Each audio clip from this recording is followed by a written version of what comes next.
Greetings gamers, Tim here again. It's an early morning for me on the 10th, but I'm doing this video because I missed yesterday's Rpgaday, so I'm going to do two in one because there's not a lot I can talk about dice for any length of time.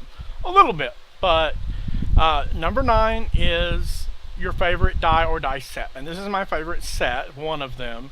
It is a crystal cast, what they call their brushed steel set. I don't think it's actually steel, it's a little light for that. I think it's actually aluminum, but whatever. It's a wonderful set of dice. I got them because they're silver, and silver is kind of my thing, so I enjoy them a great deal. They roll pretty decently for me. I mean, about average overall, but they tend to do well for me when the chips are down.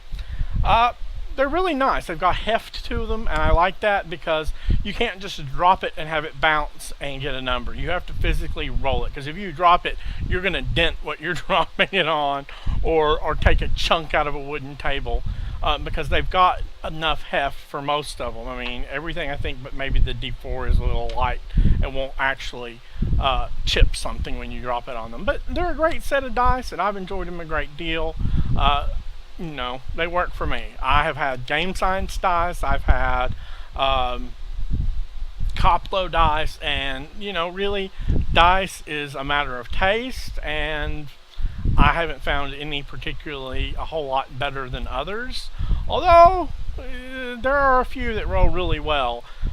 Since I'm going to try and extend this video out more than 5 minutes, this is another set that I enjoy a great deal. A friend bought them for the Arkham board game. We were playing an Atomic Highway game at the time, and he started rolling these, and they rolled really badly for him the first game session. So he's like, you know what, I don't want these, you can have them, and gave them to me. And they've got, you know, very Cthulhu imagery on them. And, you know, tentacles and everything else. And they're a nice little set. But for me, they roll very, very well.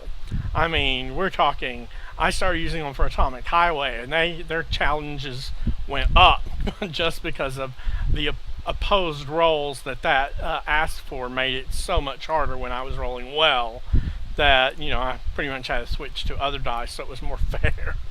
But it's a nice little dice set. I picked them up. They work pretty well. But my favorite is really the crystal cast metallic ones. Now, the next thing is Tiein Novel, and I have trouble with this because there are not a lot of Tiein novels I've read that I've enjoyed. I've read Dragonlance novels, I've read Forgotten Realms novels, I have read Birthright novels, and some of them are okay, but okay is not really what I want to recommend. So instead of recommending something I think is okay, I'm going to recommend something that is fantastic, but isn't officially a Tiein novel, although it is pretty much a well-written book on how a paladin should be represented, and that is this series by Elizabeth Moon. This is actually 3 novels in one. It's a big trade of the novels. I have the individual novels somewhere, or I did. I may have lent them out or given them away. But they're a great set of books, and they talk about a character who goes from being just a mercenary fighter on up to becoming a paladin towards the end of the, you know, book. So spoilers, I guess I should have said that in advance. But the book has been out for 20-something years, so if I have to spoiler that, I'm sorry. I apologize really deeply, but if you haven't read it by now, you should do it. You know where it's going to go, but how it gets there is more important. And it's a fantastic book.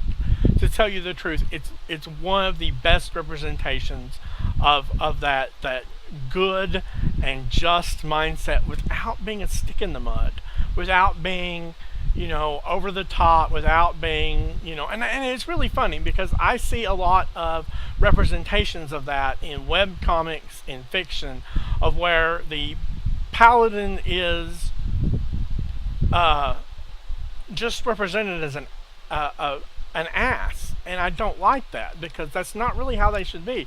They're supposed to be charismatic, and a charismatic person is not going to be an ass, or they wouldn't be that charismatic. Yeah, I don't care if you know, D&D says they need to be lawful good. Lawful good doesn't mean lawful stupid, it doesn't mean stick in the mud. They mean they're good. I mean, they follow the laws, but that doesn't stop them from having fun, having a sense of humor, etc. I have seen other books that represent paladins well. The Basnil Bosnickson series, Oath of Swords is the first one, I think, by David Weber, is a pretty good representation, but it is definitely an atypical paladin, while this one is a little more traditional. There's one by E. Ford called Villains by Necessity, that I'm pretty sure the main character that doesn't talk through the entire book is the paladin. They call him a Dark Knight, but again, spoilers. At the end of the book, he's revealed to be the big good guy that's been running around and keeping them from essentially, being this honorable knight guy who's on the bad guy's side for good reasons in the book. There's some good representations of paladins out there, but you do have to look for them.